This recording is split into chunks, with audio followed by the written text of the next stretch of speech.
మనకున్న బాధలు పోవాలన్నా, మనకు బాగా కలిసి రావాలన్నా రత్నం, మంచి రత్నం చూసి వేసుకోవాలి. ఆ రత్నం ఆ అధిపతికి సరిపోయింది అది కావాలి. ఆ ఏ నక్షత్రంలో పుడితే ఏ రత్నం వేసుకోవాలి, ఏ రాశిలో పుడితే ఏ రత్నం వేసుకోవాలి, ఇలా మొత్తం వివరించబోతున్నా. వీడియో స్కిప్ చేయకుండా లాస్ట్ వరకు చూడండి, మీకు అన్ని అర్థమవుతాయి. ఓం నమ శివాయ, శివాయ నమః. అలాగే రాశులు తెలియని వాళ్ళు, నక్షత్రాలు తెలియని వాళ్ళు ఏ డేట్స్ లో పుడితే ఏ రాశికి వర్తిస్తారు, ఏ నక్షత్రానికి వర్తిస్తారు, ఆ డేట్స్ కి ఆ నక్షత్రాలకి గల అధిపతి ఎవరు, ఆ అధిపతికి ఆనందింపరిచే రత్నం ఏది, మొత్తం వివరిస్తా. ఈ చిన్న వీడియోలో చాలా చాలా ఉపయోగపడే అంశాలు ఉన్నాయి. సో వీడియో స్కిప్ చేయకుండా లాస్ట్ వరకు చూడండి. అలాగే ఆ గ్రహాల్లో పుడితే మానవులకి ఎలా శుభ ఫలితాలు ఇస్తారు అది కూడా చెప్పబోతున్నా. వీడియో స్కిప్ చేయకుండా లాస్ట్ వరకు చూడండి. సూర్యదేవుడు సింహరాశికి కృతిక నక్షత్రానికి ఉత్తర పాల్గొన ఉత్తరాషాఢ 1-10-19-28 పుట్టిన వారికి సూర్యదేవుడు ఆదిదేవుడు. వారికి మాణిక్యం అనేది వేసుకుంటే చాలా గొప్పగా రాణిస్తారు, జీవితంలో అన్ని బాధలు తొలగి. అలాగే చంద్రదేవుడు కర్కాటక రాశి రోహిణి హస్త శ్రవణం 2-11-20-29 మొత్తం అన్నిటికీ ఆదిదేవుడు చంద్రదేవుడు. ముత్యం వేసుకుంటే గొప్పగా జీవిస్తారు. అలాగే కుజదేవుడు మేషరాశికి, వృశ్చిక రాశికి, మృగశిర, చిత్త, ధనుస నక్షత్రాలకు, అలాగే 9-18-27 ఆ రోజుల్లో పుట్టిన వారికి కుజదేవుడు అధిపతి. పగడం వేసుకుంటే గొప్పగా రాణించగలుగుతారు, అన్ని బాధలు తొలగి. బుధదేవుడికి మిథునం, కన్య, ఆశ్లేష, మూల, రేవతి 5-14-23 డేట్స్ పుట్టిన వారికి ఆదిదేవుడు బుధుడు. మరకత రత్నం వేసుకుంటే అన్ని బాధలు తొలగి జీవితంలో బ్రహ్మాండమైన స్థానాన్ని పొందగలుగుతారు. ఇది బుధదేవుడి యొక్క ఆజ్ఞ. గురుదేవుడు బృహస్పతి ధనస్సు, మీనం, పునరస్సు, విశాఖ, పూర్వభద్ర 3-12-21-30 డేట్స్ పుట్టిన వారికి ఇంకా ఈ రాశులకు నక్షత్రాలకు అధిపతి గురుదేవుడు. పుష్యరాగం వేసుకుంటే అన్ని బాధలు తొలగి ఆనందంగా బ్రతకగలుగుతారు.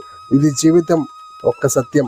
అలాగే శుక్రదేవుడు వృషభ రాశి, తులరాశి, భరణి, పూరపాల్గొని, పూరాచాడ 6-15-24 డేట్స్ పుట్టిన వారికి వజ్రం ధరిస్తే బ్రహ్మాండమైన ఉపయోగం. ఎందుకు అనంటే వజ్రం యొక్క విలువ చాలా గొప్పది, అలాగే ఆ బ్రతికి వారి విలువ కూడా గొప్పదే.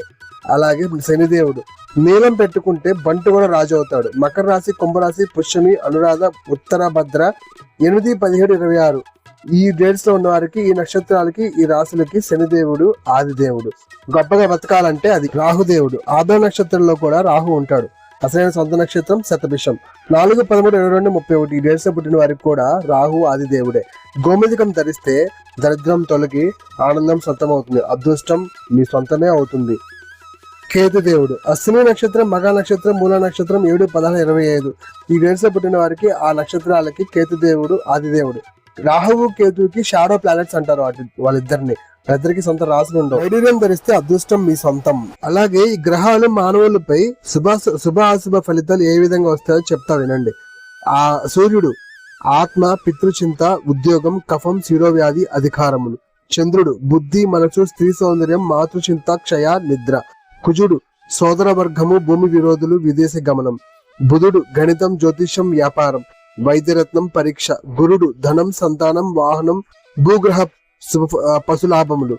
శుక్రుడు వివాహం, కళాత్రం, క్రయ విక్రయ నైపుణ్యం. శని ఆయుర్దాయం, హుణ, శిల్ప విద్యలు, నీ జీవనము, జోద ప్రీతి. రాహు మతతంత్రములు, వైద్యరత్న పరీక్ష, మతామహ విషయములు, అన్యదేశ గమనము. కేతు మోక్షపేక్ష, గంగాస్థానము, విషాదము, వైరాగ్యం కలిగించును. ఇలాగా రకరకాల విధాలుగా శుభ అశుభ ఫలితాలు వివరించబడతాయి. సో అదండి ఇవాళ వీడియో.